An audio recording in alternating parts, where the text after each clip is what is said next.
मुंशी प्रेमचंद हिंदी साहित्य के एक बहुत बड़ा नाम है। उनका बहुत हिंदी साहित्य में योगदान रहा है। बहुत सारी कहानियाँ जो प्रसिद्ध हुई हैं, उनमें से एक कहानी आज मैं आपको सुनाने जा रही हूँ। कहानी का नाम है पंच परमेश्वर। इस कहानी में जुम्मन शेख और अलगू चौधरी में गाढ़ी मित्रता थी। सांझे में खेती होती थी, कुछ लेन देन में भी साझा था। एक दूसरे पर बहुत विश्वास था। जुम्मन जब हज करने गए थे तब अपना घर अलगू को सौंप गए थे और अलगू कभी बाहर जाते तो जुम्मन पर अपना घर छोड़ देते थे। उनमें न खान पान का व्यवहार था, न धर्म का नाता, केवल विचार मिलते थे और मित्रता का मूल मंत्र भी यही होता है।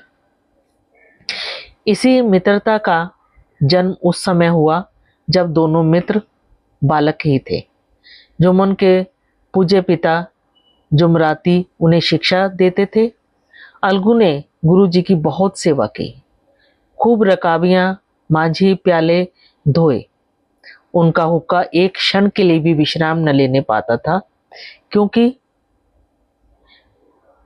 प्रत्येक चिलम अलगू को आधे घंटे तक किताबों से अलग कर देती थी। अलगू के पिता पुराने विचारों के मनुष्य थे। उन्हें शिक्षा की अपेक्षा गुरु की सेवा पर अधिक विश्वास था। वह कहते थे कि विद्या पढ़ने से नहीं आती, जो कुछ होता है गुरु के आशीर्वाद से। बस गुरु जी की कृपा दृष्टि होनी चाहिए। यदि अलगू पर जुमराती शेख के आशीर्वाद अथवा सत्संग का कुछ फल न हुआ तो यह मानकर संतोष कर लेना कि विद्या प्राप्ति में उसने यथाशक्ति कोई बात उठा नहीं रखी। विद्या उसके भाग्य में न थी तो कैसे आती। मगर जुमराती शेख स्वयं आशीर्वाद के कायल न थे। उन्हें अपने सोटे पर अधिक भरोसा था और इसीलिए उनके आसपास के गांव में पूजा होती थी। उनके लिखे हुए रहनामे और बैनामे पर कचहरी की मुहर्रर भी कलम न उठा सकता था। हल्के का डाकिया, कांस्टेबल, तहसील का चपरासी सब उनकी कृपा की आकांक्षा रखते थे। इसलिए अलगू का मान उसके धन के कारण था, तो जुम्मन शेख अपनी अनमोल विद्या से ही सबके आदर पात्र बने थे। जुम्मन शेख की एक बूढ़ी मौसी थी। उनके पास थोड़ी सी जमीन थी, परंतु उनके निकट संबंधियों में कोई न था। जुम्मन ने लंबे चौड़े वादे करके वह जमीन अपने नाम लिखवा ली थी। जब तक दान पत्र की रजिस्ट्री न हुई थी तब तक वह मौसी का खूब आदर सत्कार करता। उनके लिए बहुत स्वादिष्ट भोजन बनाए जाते, पर रजिस्ट्री की मोहर ने इन खातिरदारियों पर भी मानो मोहर लगा दी। जुम्मन की पत्नी रोटियों के साथ कड़वी बातों के कुछ तेज तीखे सालन भी देने लगी। जुम्मन शेख भी निष्ठुर हो गए। अब बेचारी खाला जान को प्राय नित्य ही ऐसी बातें सुननी पड़ती थी। बुढ़िया न जाने कब तक जिएगी। 2-3 बीघे उसर क्या दिया, मानो मोल लिया है। बघारी दाल के बिना रोटियां नहीं उतरती। जितना रुपया इसके पेट में झोंक चुके, उतने से तो अब तक गांव मोल ले लेते। कुछ दिन खालाजान ने सुना सहा, पर जब न सहा गया तब जुम्मन से शिकायत की और जुम्मन ने स्थानीय कर्मचारी गृह स्वामी के प्रबंध में दखल देना उचित न समझा। यानी कि अपनी पत्नी को वो कुछ नहीं कह सकता था। कुछ दिन तक यूं ही रोध होकर काम चलता रहा और अंत में एक दिन मौसी ने जुम्मन से कहा, बेटा तुम्हारे साथ मेरा निर्वाह न होगा। तुम मुझे कुछ रुपए दे दिया करो, मैं अपना खाना खा लूंगी। जुम्मन ने भी बहुत रुखाई से उत्तर दिया, रुपए क्या यहाँ फलते हैं? और मौसी ने प्यार से कहा, मुझे रूखा सूखा चाहिए भी नहीं। जुम्मन ने गंभीर स्वर से जवाब दिया, तो यहाँ कोई यह थोड़े ही समझा था कि तुम मौत से लड़कर आई हो। मौसी बिगड़ गई, उन्होंने पंचायत करने की धमकी दी। जुम्मन हंसे, जिस तरह कोई शिकारी हिरन को जाल की तरफ जाते देखकर मन ही मन हंसता है, वह बोले, हाँ जरूर पंचायत करो, फैसला हो जाए। मुझे भी यह रात दिन की खटपट पसंद नहीं। पंचायत में किसकी जीत होगी, इस विषय में जुम्मन को कुछ संदेह न था। आसपास के गांव में ऐसा कौन था जो उसके अनुग्रह का ऋणी ना हो? ऐसा कौन था जो उसको शत्रु बनाने का साहस कर सके? और किसमें इतना बल था जो उसका सामना कर सके? और आसमान से तो कोई फरिश्ते पंचायत करने नहीं आएंगे। इसके बाद कई दिन तक बूढ़ी मौसी हाथ में एक लकड़ी लिए आस पास के गांव में दौड़ती रही, कमर झुकाकर। चलना भी उसके लिए मुश्किल था और उसको निर्णय लेना ही भी मुश्किल था।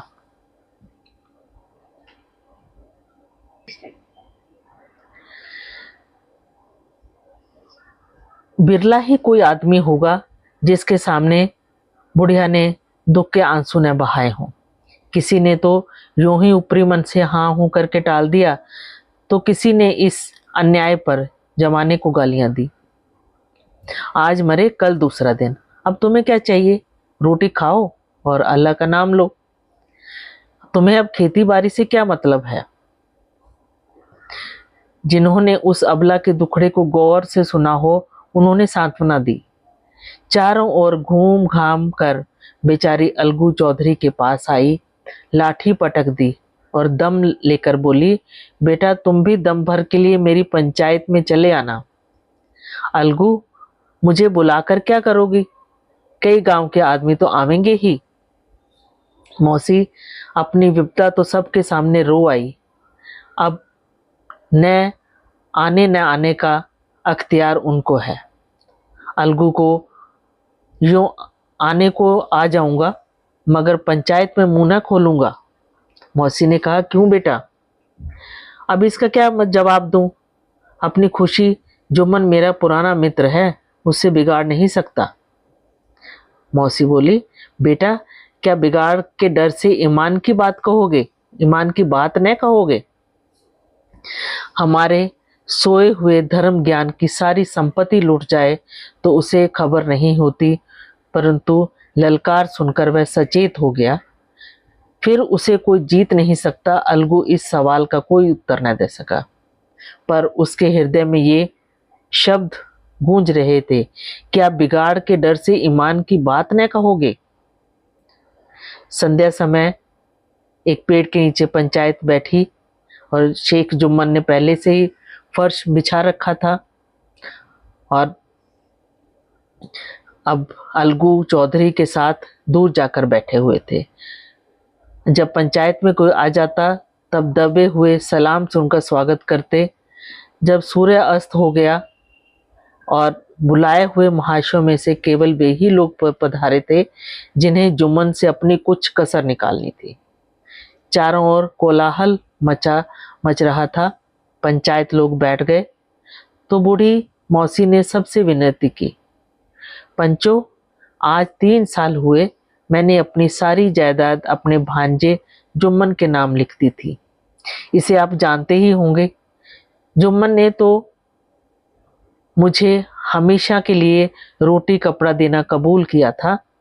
साल भर तो मैंने इसके साथ रो धोकर काटा, पर अब रात दिन का रोना नहीं सहा जाता। मुझे न पेट की रोटी मिलती है न तन का कपड़ा। बेकस बेवा हूँ, कचहरी दरबार नहीं जा सकती। तुम्हारे सिवा और किसको अपना दुख सुनाऊं?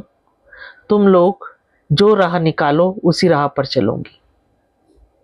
अगर मुझ में कोई ऐब हो तो मुझे दंड दो, और अगर बुराई जो मन में दिखाई दे तो उसे समझाओ।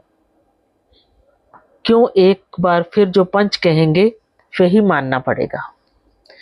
जुम्मन को इस समय सदस्यों में विशेषकर वही लोग दिख रहे थे जिनसे किसी न किसी कारण उसकी दुश्मनी थी। जुम्मन बोले, पंचों का हुक्म अल्लाह का हुक्म है, और मौसी जिसे चाहे उसे पंच बना दे, मुझे कोई उसमें उज्र नहीं है। मौसी ने कहा, अरे अल्लाह के बंदे, पंचों का नाम क्यों नहीं बता देता? कुछ मुझे भी तो मालूम हो। जुम्मन ने क्रोध से कहा, अब इस वक्त मेरा मुंह ना खुलवाओ, तुम्हारी बन पड़ी है, जिसे चाहो उसे पंच बना दो। खालाजान जुम्मन के आक्षेप को समझ गई। वह बोली, बेटा खुदा से डरो, पंच न किसी के दोस्त होते हैं न किसी के दुश्मन। कैसी बात कहते हो? और तुम्हारा किसी पर विश्वास न हो तो जाने दो। अलगू चौधरी को तो मानते हो, लो मैं उन्हीं को सरपंच बनाती हूँ। जुम्मन शेख आनंद से फूल उठे, परंतु भावों को छिपाकर बोले, अलगू ही सही, मेरे लिए जैसे रामधन वैसे अलगू। अलगू इस झमेले में फंसना नहीं चाहते थे। वे कन्नी काटने लगे। बोले, मौसी तुम जानती हो कि मेरी जुम्मन की गाढ़ी दोस्ती है। खाला ने गंभीर स्वर में कहा, बेटा दोस्ती के लिए कोई अपना ईमान नहीं बेचता। पंच के दिल में खुदा बसता है। पंचों के मुंह से जो बात निकलती है वह खुदा की तरफ से होती है। अब अलगू चौधरी सरपंच हुए। अलगू चौधरी बोले, जुम्मन शेख हम और तुम पुराने दोस्त हैं। जब काम पड़ा तुमने मेरी मदद की, और हम भी जब जो बन पड़ा तुम्हारी सेवा करते रहे।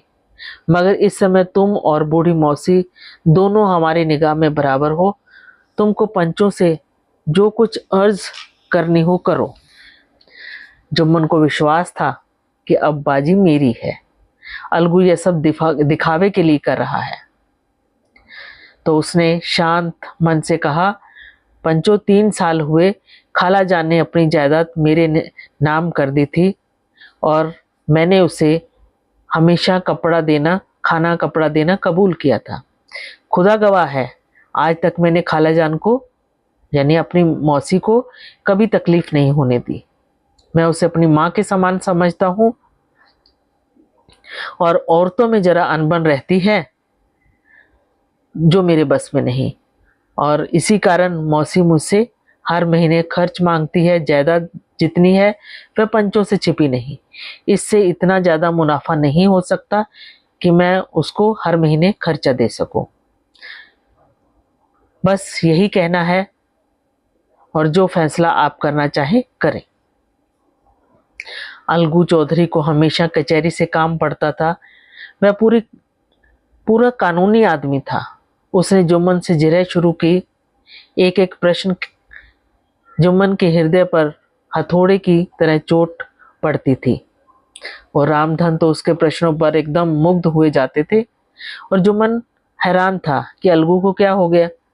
अभी यह अलगू मेरे पास बैठा हुआ कैसी कैसी बातें कर रहा था, इतनी ही देर में इसने काया पलट दी। और क्या इतने दिनों की दोस्ती भी काम ना आवेगी? तो ये बात अभी सोच रहे थे तो अलगू ने फैसला सुनाया, जुम्मन शेख, पंचों ने इस मामले पर विचार किया। उन्हें यह नीति संगत मालूम होता है कि मौसी को हर महीने खर्चा देना पड़ेगा। अगर नहीं दोगे तो जो उसने इकरारनामा जो जमीन आपके नाम की है तो वो रद्द हो जाएगी। अभी यह सुनकर जुम्मन एकदम सन्नाटे में आ गए। जो अपना मित्र हो वह शत्रु का व्यवहार करे, इसे समय के हेरफेर के सिवा और क्या कहें। जिस पर भरोसा था उसने समय पर धोखा दे दिया। ऐसे ही अवसरों पर सच्चे झूठे मित्रों की परीक्षा की जाती है। मगर रामधन और अन्य पंच अलगू चौधरी की इस नीति परायणता की प्रशंसा दिल खोल कर रहे थे। वो कहते थे कि इसका नाम पंचायत है, दूध का दूध और पानी का पानी कर दिया। दोस्ती दोस्ती की जगह है, किंतु धर्म का पालन करना मुख्य है। इस फैसले ने अलगू और जुम्मन की दोस्ती की जड़ें हिला दी। अब वे साथ साथ बातें करते नहीं दिखाई देते थे और शिष्टाचार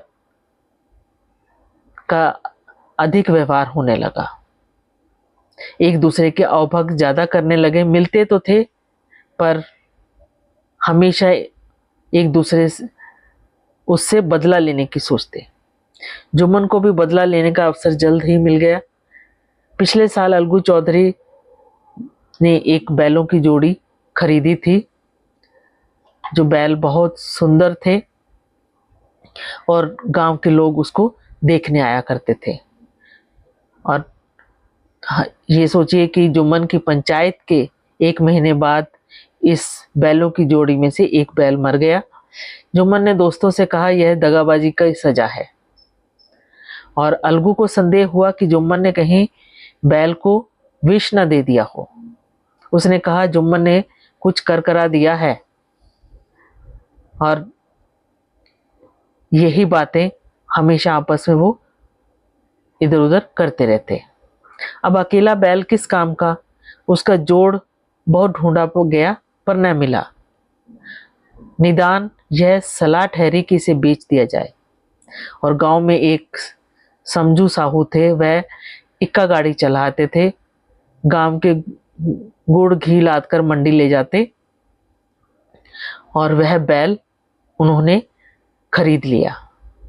और खरीदते ही बैल देखा, गाड़ी में दौड़ाया और मोल भाव किया और लाकर उन्होंने बैल अपने दरवाजे पर बांध लिया और पैसे 1 महीने तक चुकाने का वादा किया।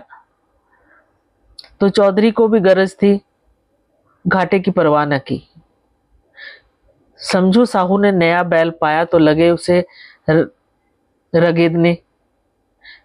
वह 1 दिन में ही 3-4 चक्कर लगाते, पर उसके बैल के न खाने की फिक्र करते न पानी की, बस उससे काम ही करवा लेते और रात को सूखा भूसा उसके आगे डाल देते।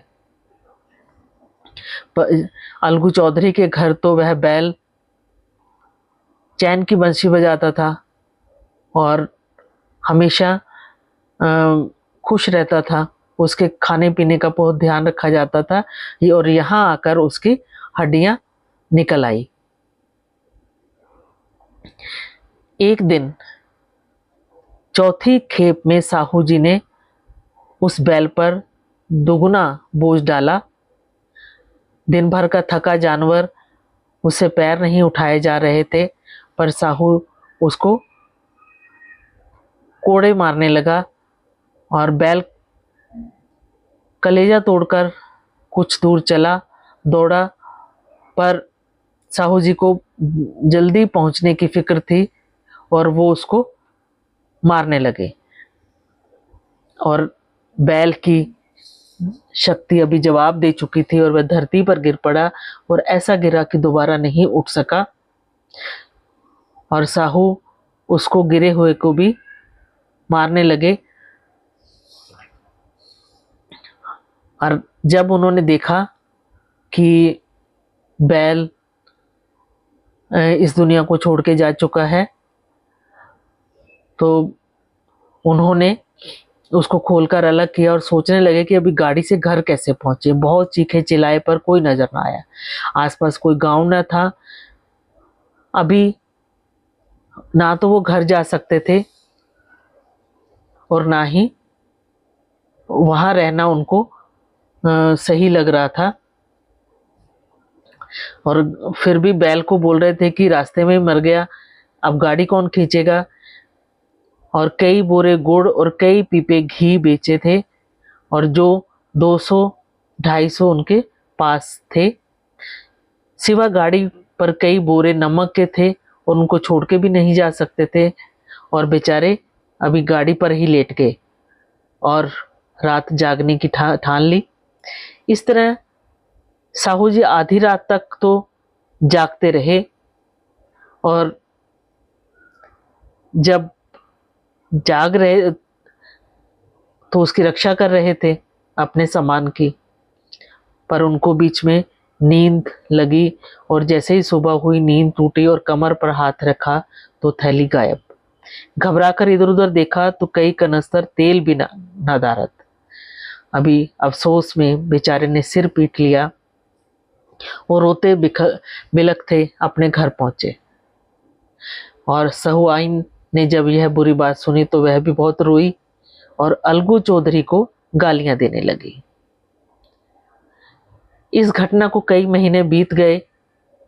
अलगू जब अपने बैल के दाम मांगते तब साहू और साहूआइन दोनों ही झल्लाए हुए उसको बुरा भला बोलते, कहते कि यहाँ तो सारे जन की कमाई लुट गई और हमें मुर्दा बैल दिया था, उस पर दाम मांगने चले आते हैं। आंखों में धूल झोंक दी और सत्यानाशी बैल गले में बांध दिया।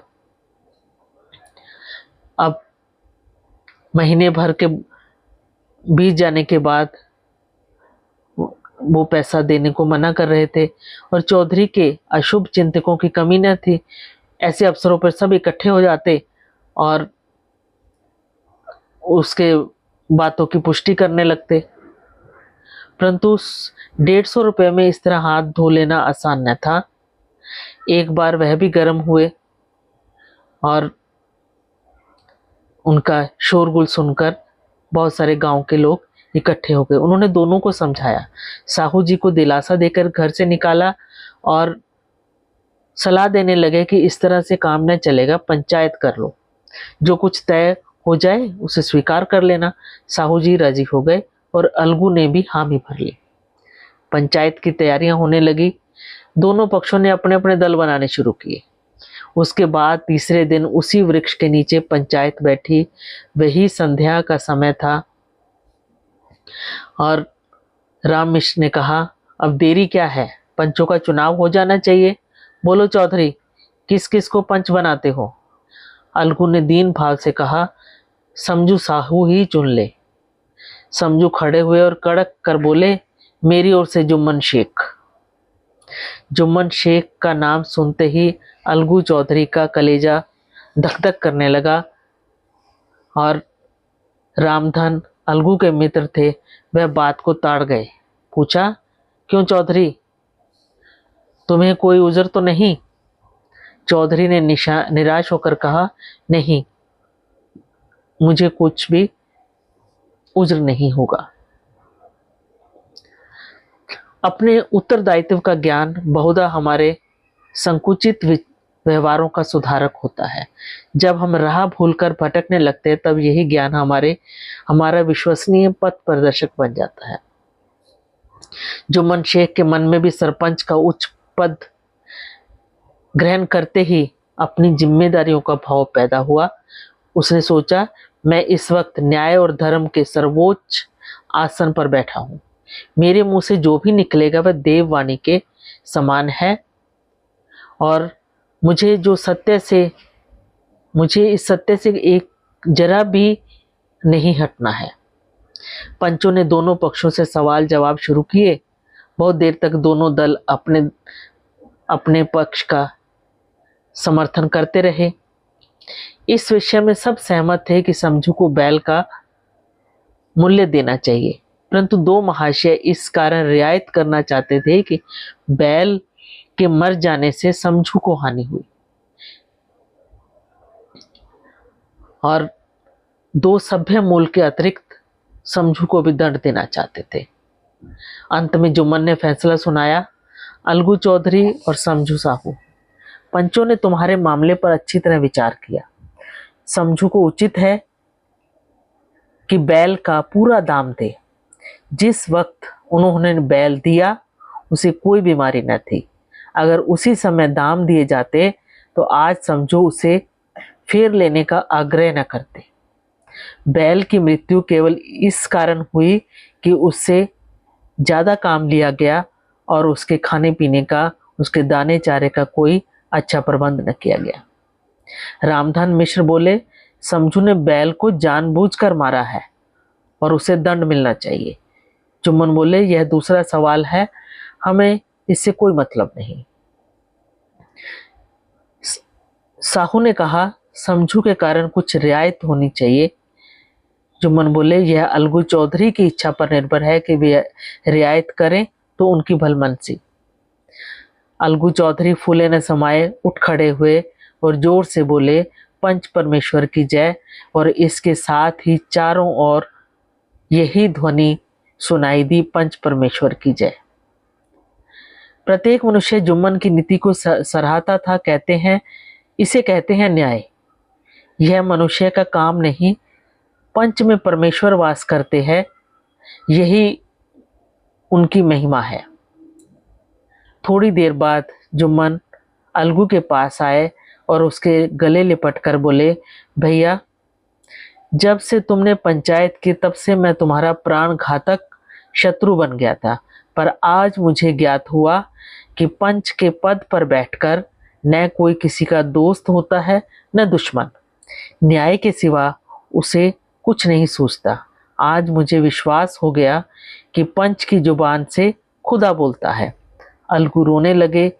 इस पानी से दोनों के दिलों का मैल धुल गया और दोस्ती की लता फिर से हरी भरी हो गई।